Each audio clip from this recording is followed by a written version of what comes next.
Thank you. Mhm. I hope everybody can hear me all right. Again, I'm Nick. I am the director of Fathom Arts Consortium.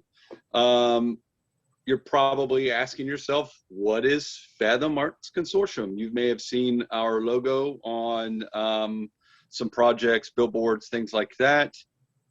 We are essentially a small group of like-minded artists and art supporters that are trying to make a big impact in our community here.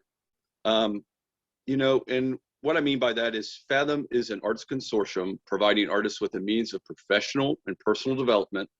In the process, we want to make the community a more inviting and livable space through the arts and cultural events. And so when I say that, what I mean is we were founded in 2019 in November. So at the end of the year, what we did is we started a First Friday event. It's common in the arts community to do like a First Friday event, to display featured artists, to do gallery hops. For us, what we did is we picked a featured artist, a member of ours, and we displayed their artwork in the back gallery hallway of O Hoods.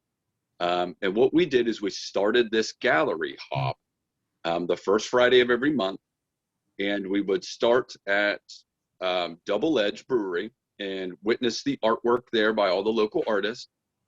We would then walk down to Merm Gypsy and observe the artwork there. And finally, we would finish out at O Hoods, where we would have our featured artists. Now, that is one example of how we want to create a featured artist, a local artist, try to help them get their artwork out there at the same time doing these, exciting and interesting events that really kind of help place make our community. Now, as everybody knows, I won't get into it heavily. We were having a lot of success with our First Friday event. It was really kind of defining how we wanted to approach the community, and then COVID kind of hit. This past year, we've not really tackled any projects. Our 7 board members, including myself, met not frequently, not consistently, but we still met. We kept our communication moving forward. But I think, like a lot of people, we kind of pulled inside, and we really had the ability to do that. It was it was nice being able to kind of pull back and not have as many, what's the word I'm looking for, responsibilities. We had no lease or anything like that to manage. We also told all our members to kind of we waived all the membership fees that last year, and we're waiving all our membership fees this year as well, so that we can continue on. That's just one example, the First Friday event. Another thing that we are doing is, so one of our board members is Rick Licklider. He is a very prominent sculptor, metal artist here in Lancaster and Fairfield County. A lot of you may know him. He is a very interesting and cool guy. He is also a board member for us. And so he runs a program through the schools. It is a student sculpture program. A lot of the artwork that you see downtown is often attributed to him, but in reality, it's actually the students that are coming up with these designs and these pieces, and they're physically helping in some aspects. Rick obviously takes on some of the more technical aspects of it. But what we have done is we've kind of adopted that program while bringing Rick on board with us. We are a group that, again, focuses on adult artists, but if there's an adult artist or art facilitator that is running a program for kids, we are going to do everything in our power to make sure that they are facilitated in the correct way. So Rick falls under that particular umbrella. And so what we've done, like this summer, we helped Rick move some sculptures around. And we're currently working with him right now on a couple of projects, adding more sculpture into the downtown area, expanding the area in which we consider kind of our sculpture garden in downtown.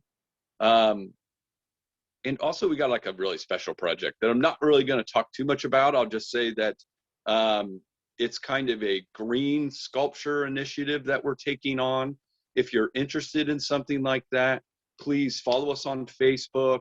We'll start announcing our membership meetings here soon, and that'll be a way to kind of connect with us on that. But that's something that Rick kind of brings to the table. Is he's this fantastic guy, fantastic sculptor, and you know, we've adopted his program, and it allows us to kind of connect with the youth and also keep our downtown area, you know, art prevalent in our downtown area. That's kind of the goal there. And so another project that many of you might have seen, it kind of got a little bit of, I don't know, traction last year, was our community art project.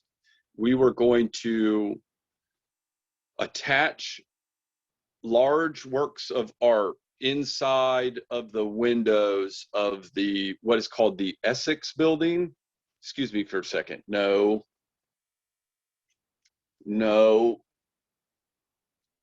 Sorry, cat problems. And I'm glad it wasn't your fiance. I was going to say, you got a long future ahead of you. That's what she does to me, not the other way. So community art project, sorry. And so this was one of our first large projects that we were going to take on in the community. We were going to attach large works of art, each one an individual piece done by a member or a local artist, and attach these on the inside of what is called the Essex Building. It's the large building that's next to Zebco on Columbus Street. I believe it was part of the old shoe factory at one point in time. It was a project that we initiated to try to beautify the building. It had a lot of punched out windows. It just kind of was sitting there with no interest, and we wanted to draw interest to the building, kind of close up some of those windows and see if we couldn't, you know, draw that interest so that somebody would do something with that building. It was really awesome building. But what happened is that, again, I don't want to keep saying COVID, but it did happen. And we kind of drew that project back in. It really had a lot of excitement, but we kind of put it on the back burner so long that we're not quite sure where we stand anymore with that particular project. Between the building owner and the city, we've got to kind of reinitiate those conversations since it's been so long. But we would love to redo that one as well. Pam, do you have anything to say on that particular project at all? Or I found it. By the way, everybody. So yeah, thank you. So the Essex Building actually was Fairfield Industries before Fairfield Industries moved out to the Opportunity Center. So for anybody who's with the county board, which seems like a lot of you, probably will recognize that. I thought it was kind of an interesting concept of taking this building, which we used to be full of life, that's now kind of come into a shell of existence, and then bringing the life back in. And some of the artists that we were trying to wrangle in were actually artists that I work with, who were part of Blue Shoe Arts, who are now an artist in residence. So it's just kind of tying it all together, which I thought was kind of cool. We'll get back to it, Nick. It'll be fine. It's just, you know, it is what it is. So we'll get there. I've got this like thick layer of like cynicism now. Like Yeah. I'm like mildly positive sometimes, but I also am like, I don't know. Sometimes I just get maybe it's realism every now and then until everything. Don't live there. Live in fantasy like me. It's all right. Yes. Okay, so those are some of the projects that we've tackled. Obviously, you see where we are. We want art to be prevalent in our community. We want it like bam, pow, in your face. And in doing that, we believe that the community becomes, like I said, a more livable and inviting place, right? People want to live in a community where art is prevalent. You find that everywhere. I've gone to all kinds of places. It doesn't matter how historical it is. I just spent Halloween in Salem, and here's all these historical buildings, and then there's like bam, these pops of art everywhere. It's fantastic. Got to go if you've never been. But here are some of the projects that we're going to try to tackle here in the future. Again, the community art project is still up in the air. That's something that we want to have happen. If it doesn't happen with the Essex Building, the core concept of the project is going to happen. We are currently in the planning stages of doing an interactive art project at the Art Walk. It is going to be awesome. It is going to be a lot of fun, and it is going to be super messy. So be excited for that. If you have kids, this is totally kid friendly. This is going to be a project that everybody can participate in. We are currently working with some performing artists in the area. There's a young group kind of getting together. We're working with them to start providing some artworks to be displayed through some performing art projects. I'm not quite sure 100%, but we'll have to talk about this, Pam, because this is something has just come onto our radar as something to do.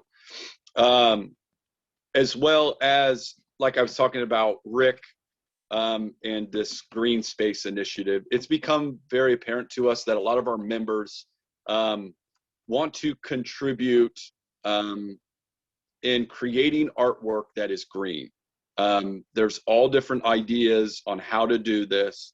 We are currently kind of walking the path on what makes sense in Lancaster as a community, what identifies us, and what is tasteful and what can be maintained, and what is safe. So, if you have any interest in being involved, you're an artist or anything, any of these projects kind of spark your interest, I invite you to reach out to Pam or myself. I'll leave an email address here at the end for everybody, or you can always contact us through our Facebook as well. In addition to, you may not be, you might not consider yourself a creative. So if you still want to get involved, there's other ways, there's funding avenues for you to be a part of things. There's organization that needs to happen. That can be something that you get involved with as well. So it doesn't necessarily mean that you have to be an artist looking to be part of the creativity part of it.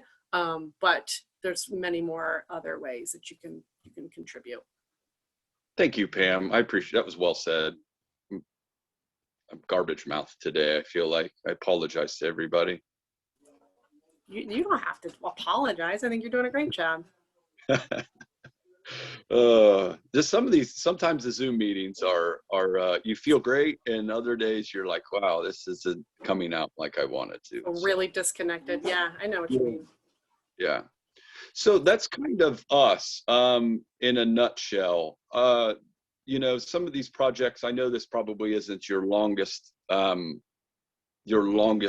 Zoom meeting or conversation, but I did want to leave more space at the end of this for conversation and questions than I did with the last one that we did. There seemed to be more questions, and we were trying to get them done, and we were running out of time really quickly there. So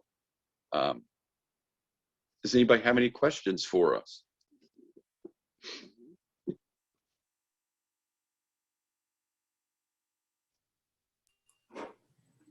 Nick, did you in the beginning discuss, you kind of talked about when this group kind of came to be, but kind of the reasoning behind like conversations you were having and kind of understanding that we had a lot of art in these like spread out, but there was nothing kind of tying it all together, and there was really no arena for professional development in our area too. Is that correct, or do you want to talk more about that? Yeah, I definitely can. You're right. I totally whiffed on that. So my background is I went to the Art Institute of Pittsburgh for industrial design. I spent a lot of my time, I grew up here, went to Lancaster High School, but I spent a lot of my time in metropolitan areas, Pittsburgh, Cincinnati, and I know that they're metropolitan areas, but most of these larger areas had these smaller boroughs and communities where they had their own flavor of art and their own little hubs. And when I came back to Lancaster, as I've grown up here and started investing in the community, I realized very quickly that art it wasn't something that was freely given out. It was almost kind of caged in a little bit here. And, you know, I started trying to have conversations with the established artists in the area, or people that kind of had their finger on the pulse of what art was here. And I quickly realized that there was like one or two definitions, and there were only there's like one avenue, maybe two, as an artist to kind of travel here. And so, you know, I started the idea of, okay, this has to be easier. This has to be more prevalent. It can't just be, here's this one institution or entity, or here's another one, and Art Walk is the only art-centric event here in this town. There has to be more. And so, as having those conversations, I started to meet people that were like-minded and that agreed with me, Pam. And, you know, that's kind of what got going. You know, we started the wheels to creating this entity and started just, you know, tackling these projects that could get art out there and assist artists professionally, you know, whether it was helping them understand how to make money with their art, or to advertise and market themselves as a professional artist, or if they were somebody that dabbled in art for years and they have never really considered themselves an artist. You know, they've come to our meetings and like, yeah, I kind of paint a little bit. And then we kind of start looking at their work and we're like, wow, you have, you know, 200 works and you are a fantastic artist. Like, we need to have a gallery for you. Have you never had a gallery? And they're like, no, I don't even know what to do. So then that's where we step in and we're like, okay, so with a gallery, we want to kind of have, you know, a breakdown of what your work is. Like, these are the works that I would display, you know, what do you like? And, you know, kind of teach them how to write a bio. I mean, these are things that, you know, we think that all artists should have access to this information, but you find very quickly that they don't. And so that's kind of our thing, one of our things, I guess. Yeah, and another, I think, if you're not in it, then it's one of those things I don't think people really understand as much as kind of that navigation of our historic commission and kind of the things that are happening downtown. So there's a lot of push for public art, but there's a lot of rules to public art. And so as an artist, you might not know or understand. I think Nick does a great job of kind of bridging that gap and opening that communication between what's realistic to artists and what's realistic to some of those organizations or groups or committees. And I think as he's looking for these projects, it's like we have this resource of artists and we're looking for the people who are looking for the artists. And so how do we kind of bridge that gap between those two things? Yeah, absolutely. You know what I mean? And not every art project, you know, we've had murals that are coming downtown. There's the one over there by, used to be the Sheriff's Building. It's the Hometown Heroes mural. And that's done by one of our members, Remo Quilio. I'm so sorry, Remo, if I did not pronounce that correctly. You know, he's a professional mural artist. He's a designer. He's somebody that really needs very little from us. we provided a little bit of manpower, like, but you know, we're not trying to, I don't know, hold hostage all of the public works. That's not our goal. It's to assist in whatever aspects we can, and then tackle our own projects through our members and our supporters, where we see it makes sense. And that's, you know, we're getting ready. I think there's another mural. Timeline is still tentative, but there's another mural that's going to be done here in downtown, and we're going to participate in that as well. Really excited for that as well. So the artist that's designing that is fantastic, and so we should all be really excited for.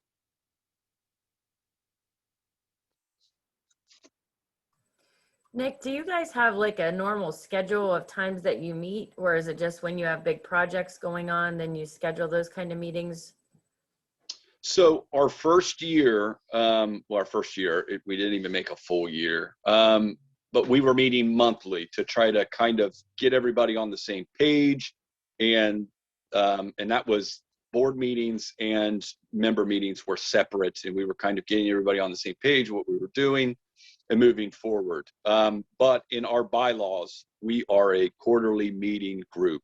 I find that meeting every month doesn't necessarily, there's lots of planning that gets done, but not a lot of execution. So we are meeting quarterly. We are going to our bylaw quarterly meetings. Our next meeting, our first meeting of this year, will be in March. It'll be March 22nd, Monday, March 22nd at 6:30. Now, we are merging our board meetings and our member meetings, but we are asking anybody that is a member or member interested to contact us if they feel that they need to bring something to a meeting informationally. Because of guidelines, we are very limited in what we can do. Physical meeting wise, we are going to put a Zoom link out there so that a lot of people can attend. But if you need to bring some like physical representation of something or anything like that, we prefer that we meet outside. You can give me the physical representation of what you were trying to plan or achieve, and we could go from there.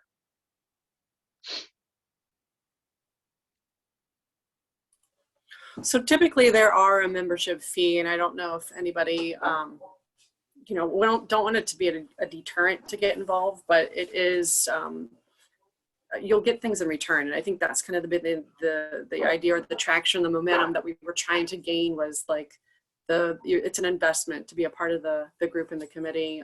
And then in return, you're getting access to opportunities, you're getting the community of other like-minded artists to kind of shoot things off of. And there was some other things that we were kind of putting into place that would kind of, like we were saying, open up some of those doors and make it easier. It shouldn't be so difficult.